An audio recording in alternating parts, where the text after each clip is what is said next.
Caitlin Clark has shared an update on her off-season plans following hints that the WNBA star could join Unrivaled. The Fever guard is fresh from her Rookie of the Year season, becoming only the fifth debutante to make the All-WNBA team.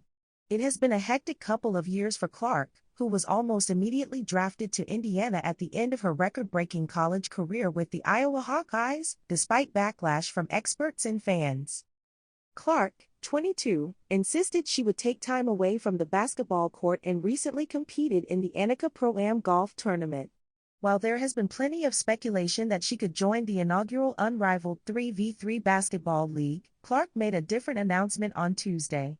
The Fever star is set to be the featured guest at the Women's Sports Awards, which will take place on February 4th at the T-Mobile Center in Kansas City. An event organized by Win4KC, it is described as the nation's largest luncheon celebrating National Girls and Women in Sports Day, and Clark shared her excitement about being involved.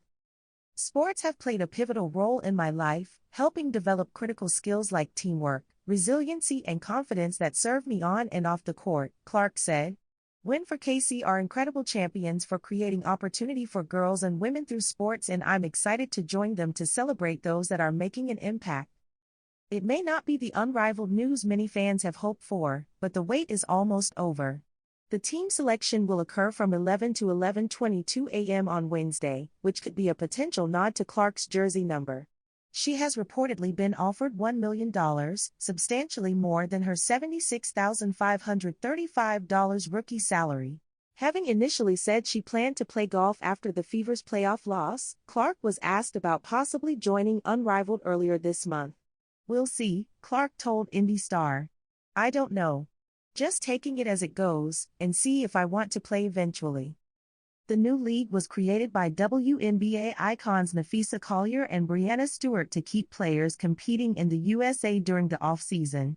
Each player is guaranteed a $250,000 salary for the 8-week season. While several stars have signed up, Unrivaled president Alex Basil admitted the organization had saved a space for Clark. "We're not applying a full court press the way people think. We are letting her decompress from basketball," he told Sportico. "She knows that we have a spot for her when she's ready. We have an obligation to continuously add the best of the best wherever we can." Expanding from 30 to 36 players, 2 spots remain on the roster ahead of the season starting on January 17. The Fever's Aaliyah Boston and Lexi Hull have already signed up, as well as Clark's former Hawkeyes teammate Kate Martin. Women's basketball sensation Caitlin Clark had one of the most storied and accomplished college careers of any individual player in history, and now she can add another honor to that legacy as she has won the Honda Cup as the Collegiate Woman Athlete of the Year for the second consecutive year. Caitlin Clark is the first athlete to win the Honda Cup in back-to-back years since UConn legend Maya Moore won it in both 2010 and 2011. "I think it's pretty special," Clark said on winning the award. "I know how important this award is and how many great people have come before me. Like you mentioned, Maya Moore was my idol growing up. So, now to be on the same list as her is absolutely incredible. Just really special. This award means a lot. It's a first-class award." Given that she is in the middle of her first WNBA season with the Indiana Fever, Clark was unable to accept the award in person, but she was grateful to be represented by 2 of her Iowa Hawkeyes coaches, Lisa Bluter and Jan Jensen. "I was pretty fortunate through my college career," Clark said. "My coaches are there, accepting on my behalf. It doesn't happen without them. Those 2 there, Bluter and Jensen, but the rest of our coaching staff. But also, the teammates I've had throughout the years. They've let me be myself. I wouldn't have gotten to the point I've gotten to if it wasn't for them." Caitlin Clark has revealed that her love for practicing meant that she backheeled soccer in favor of pursuing a career in basketball. The Indiana Fever point guard's decision has proven inspired, with the 22-year-old having helped to transform the popularity of the women's game with her performances in recent years. Having first emerged on the collegiate scene with Iowa, she excelled in her maiden WNBA season en route to being named Rookie of the Year for 2024.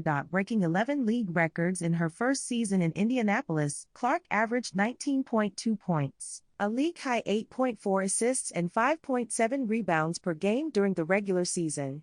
The superstar has now opened up on her younger days as she explained how her chosen sport became her passion as she reflected on her career to date.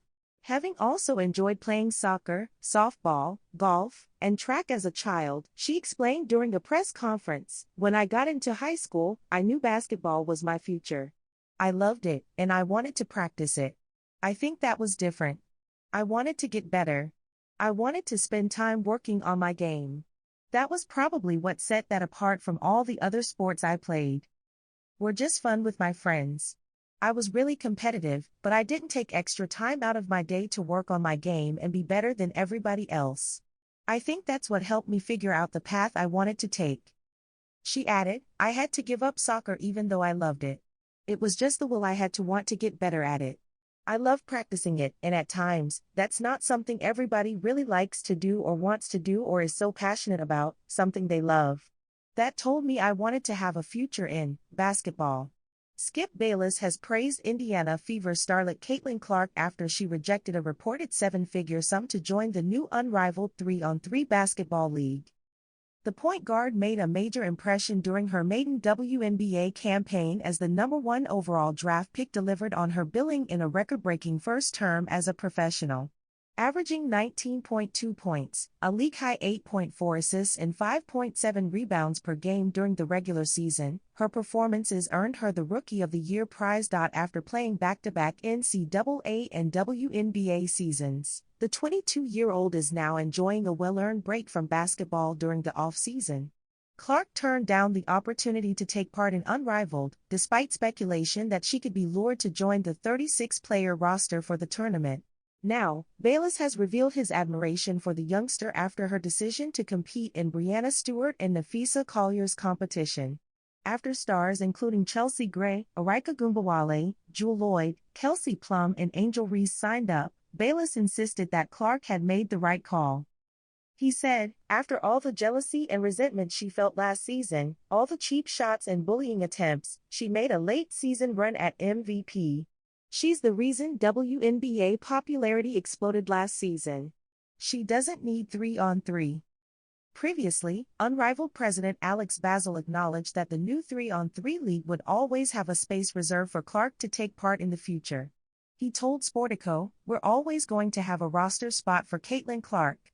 We're not applying a full-court press the way people think. We are letting her decompress from basketball. She knows that we have a spot for her when she's ready," he continued. "I'm proud of what we've built, and we're in a position to succeed. But if she played, she would take it to another level. She knows we would love to have her." Meanwhile, a report from Sports Business Journal claimed that A'ja Wilson, who also turned down the chance to play, was offered more money to sign up than Clark. A source informed the publication, "I believe they did offer more than Clark, because I know what they offered A'ja. They have a lot of money, and they offered her a lot of money. And I was even just like, oh, you sure you don't want to do this? But I also understand she really values her off-season. And that's where she has risen her game.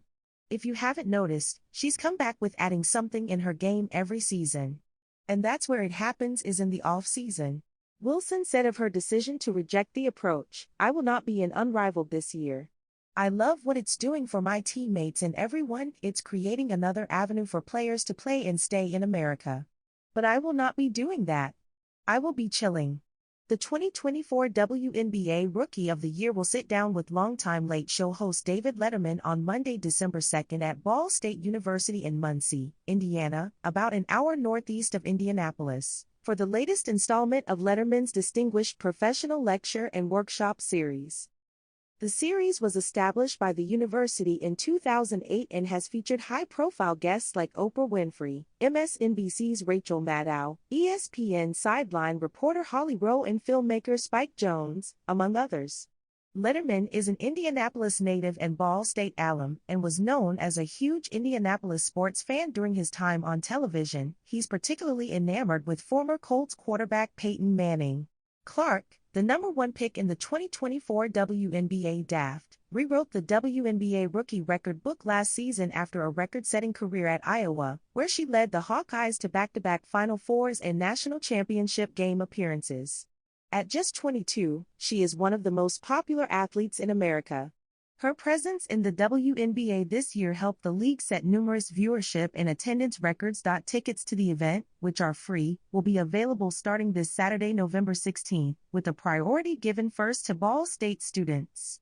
Students can pick up a maximum of 2 tickets, and each student must present a valid student ID at the time of entry. Ticket distribution to staff and faculty starts Sunday, and members of the public can get tickets in person starting Monday, November 18, while supplies last. Each person is limited to 2 tickets. The event will be held at MN's Auditorium on Ball State's campus. MN's has a seating capacity of just over 3,300 seats.